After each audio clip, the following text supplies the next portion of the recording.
Aries, how are you? Today's Friday, July 22nd. I'm posting today because I want to do another reading this week that concentrates on this new moon in Leo that we have, which is major.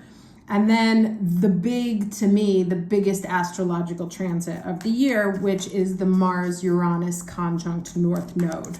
And I was looking into that energy this morning, and it's just so powerful. So it deserves its own reading.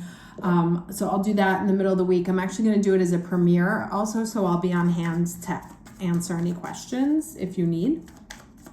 But since we last spoke, Sun is in Leo, yay! Mercury's in Leo, Venus in Cancer. Venus in Cancer, especially since Venus is ruling everything that happens in Taurus. Venus in Cancer can be a little... Why does life hate me? You know, you can see things a little bit not with clarity. She wants to save the world. She wants to save puppies. She finds pleasure in nurturing.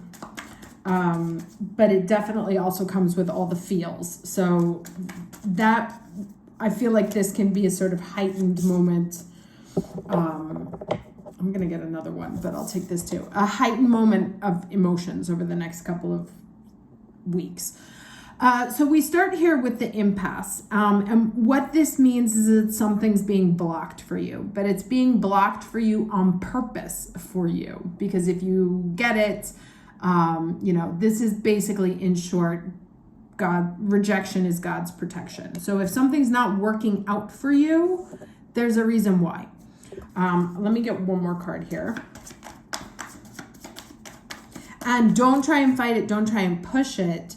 Just accept it. Wherever there is a block, and I think I mentioned this last week, wherever there's a block, shift your attention somewhere else. Don't try and push through things right now. It is not the time to push. All right, can I get the overall energy for Aries? July 22nd, week of July 22nd. Oh, okay. Holy shit.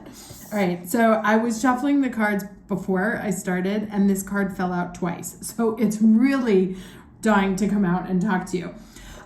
This is the instinct card, and it's the lone wolf, right? And it's funny because I've had a lot of my healers sort of tell me that that's been my persona, and I feel like this is kind of the Aries thing. We're trying to get to the top of the mountain or trying to get to the top, and somehow we always end up doing it alone, whether by choice or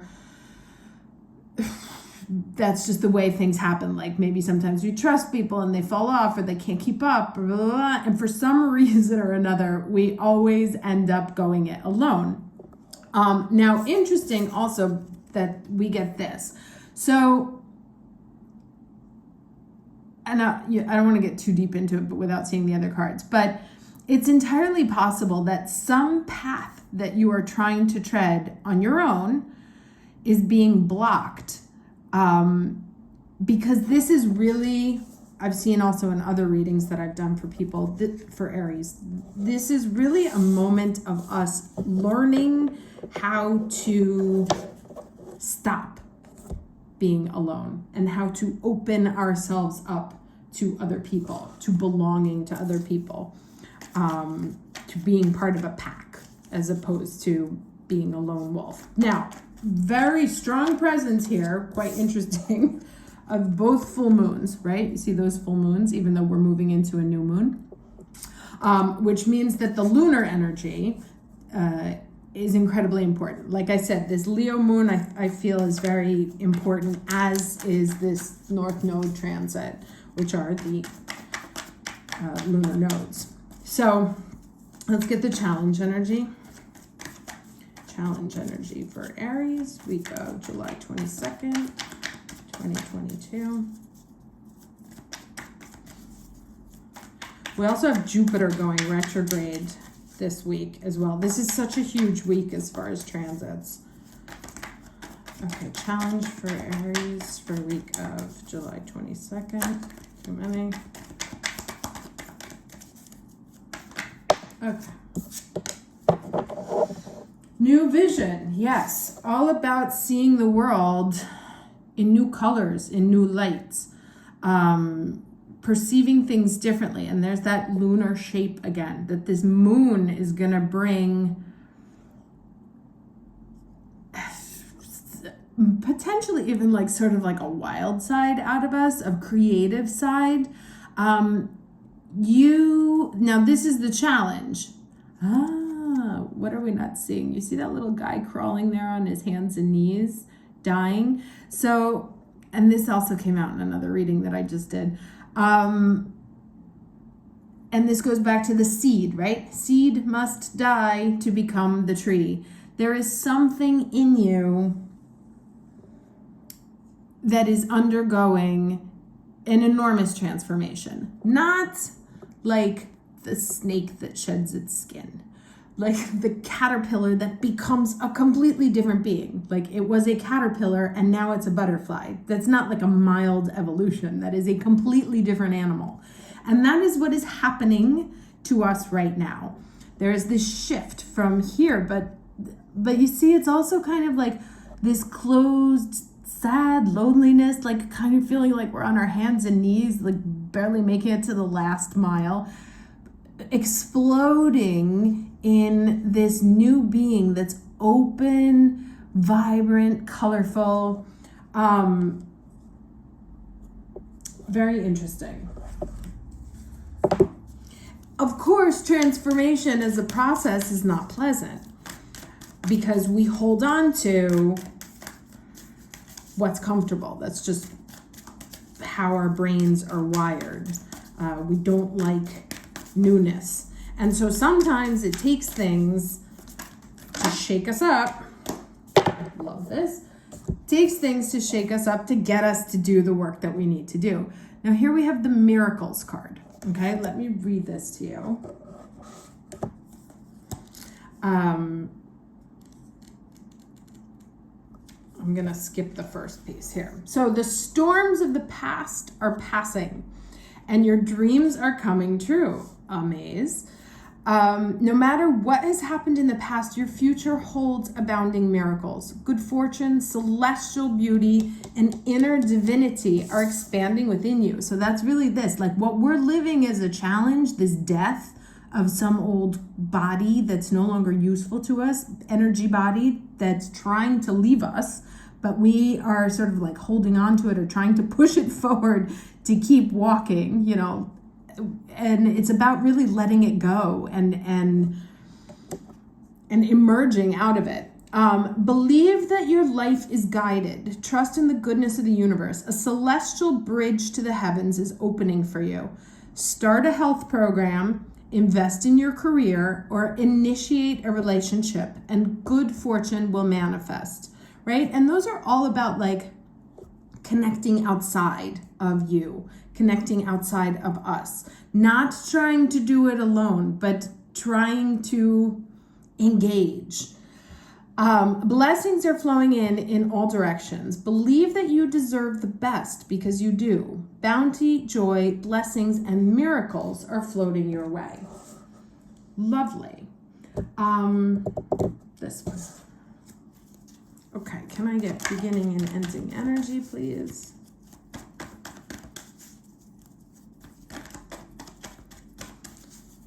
You know, so like I said, this pushing forward, all right, I'll take them both. So we have a 27 and a 26, exchanging gifts and happy, right? You know, engaging is really the word that comes to mind. Engaging fully with life, engaging fully with others. Not trying to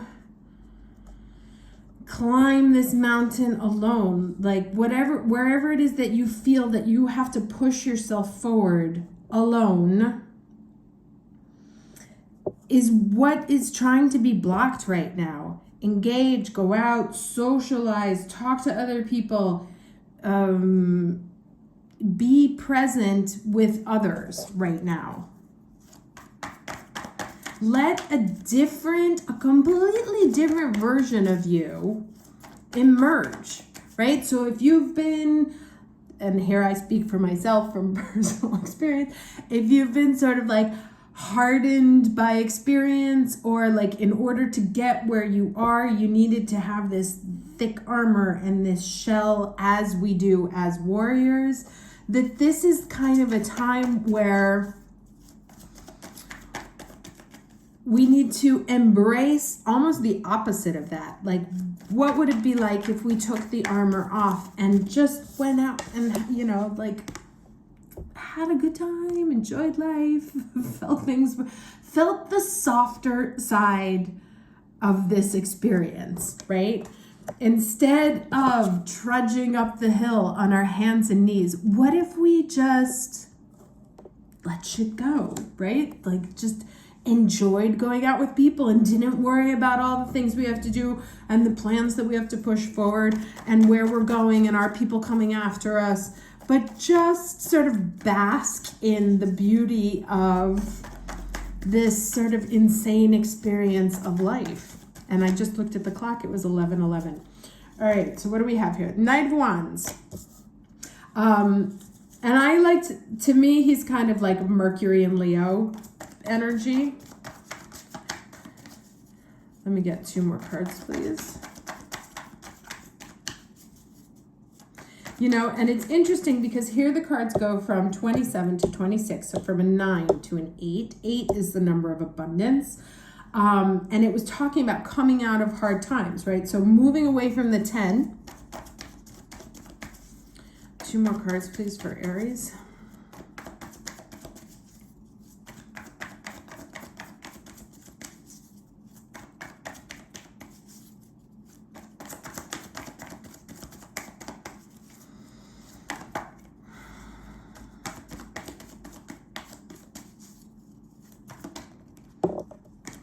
Okay, 4 of Swords. 1 more, please. Okay. Ah, hello. And it's funny because I was thinking this morning about like what cards I wanted to pull to represent the planets and the energy that they were having. And the Sun was obviously, to me, this is very much the Leo card, even though I know the Strength card is usually associated with Leo. But you know, you don't get much more Leo than this one. The naked baby on a white horse under the sun. And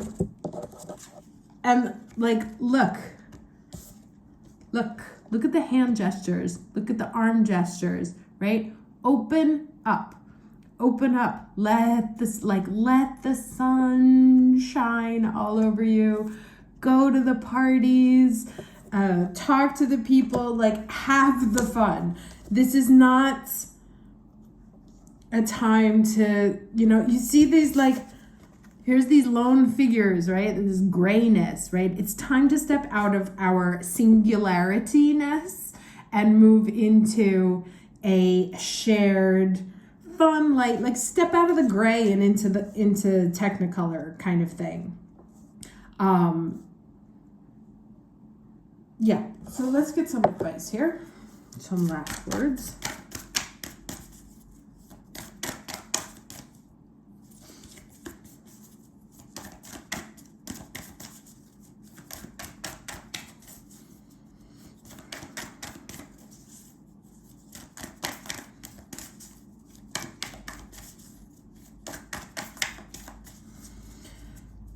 Now, I said I was going to add some like behavioral watch-outs for this week. I still want to do that. I want to get this one last card, and then also to just, it's a week you actually kind of want to be very conscious about what you do.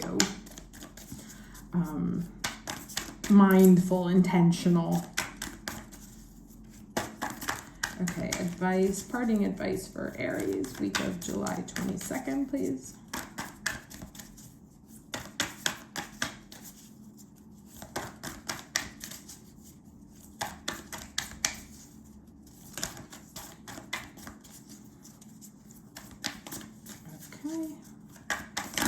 There we go.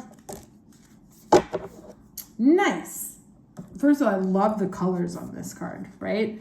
So the advice here is to trust the universe. But you see how she's like dancing in a field of lavender, right? Kind of just like letting things go. And there's the shift in the moons again. The moons have a very strong presence here. But allowing yourself to really go out, dance under the light of the moon, dance in the stars, dance in the lavender fields, open up. Everything is open here, right? The only cards that are gray, open.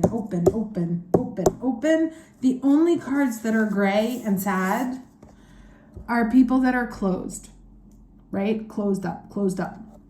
This instinct is like focused inward. This is focused inward. The universe wants you to focus outward right now. Be open to what's happening around you. Don't shut down. Don't close yourself in. Don't close yourself off. First quarter moon in Aquarius. Here we go. It's time. It's time to release your grip on the situation. Passion is good, but too much can become manic. Sometimes we feel too much intensity around our dreams because we're scared they won't come true. But that's counterproductive. Live and let live a little. State your intention to the universe, then detach, right? And that's like this. Remember, and I was saying there's something where you're like insisting on pushing it up the mountain. That's putting unnecessary pressure on it and on you. So the tighter your grip now, the more likely you are to lose out. This is doubly true if you've been jealous or had issues to do with sex or money. Avoid trying too hard to influence someone else. If you feel stuck or you're making someone else feel stuck, you need to tread carefully. Sometimes stuck people behave recklessly. Okay, and this is, remember I said this is a week to be very mindful. I'll come back to this in a second. So it says, when this card comes up, there's a risk that you're being too rigid in your thinking, words, or actions. Loosen up and you'll find it easier to overcome the challenges that you're facing.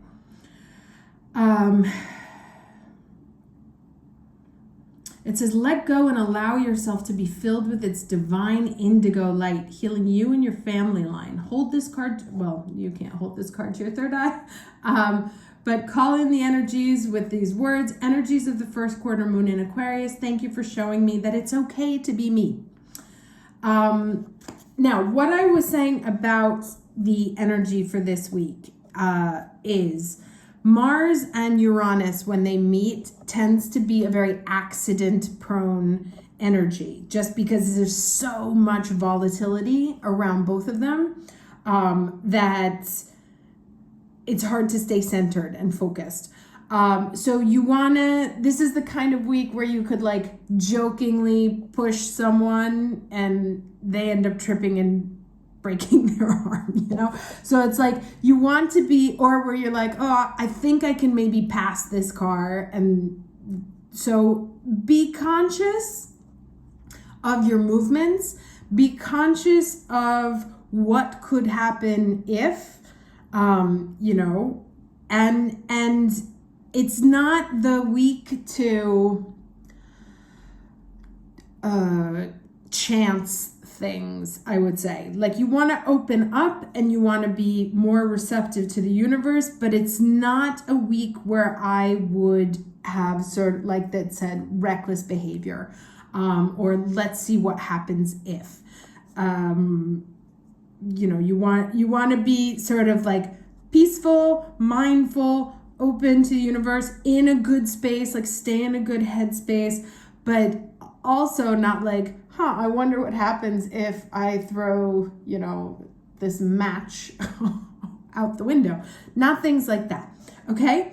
All right, hope this was helpful. I will see you midweek with the reading on the new moon and the, in my opinion, very big conjunction that's coming at the end of next week. The last time I had vibes like I do now about this moon was the eclipse in January of 2020, and we know what happened after that. So I hope to see you over the course of the week. If not, have a fantastic week, and I will see you next time. Take care.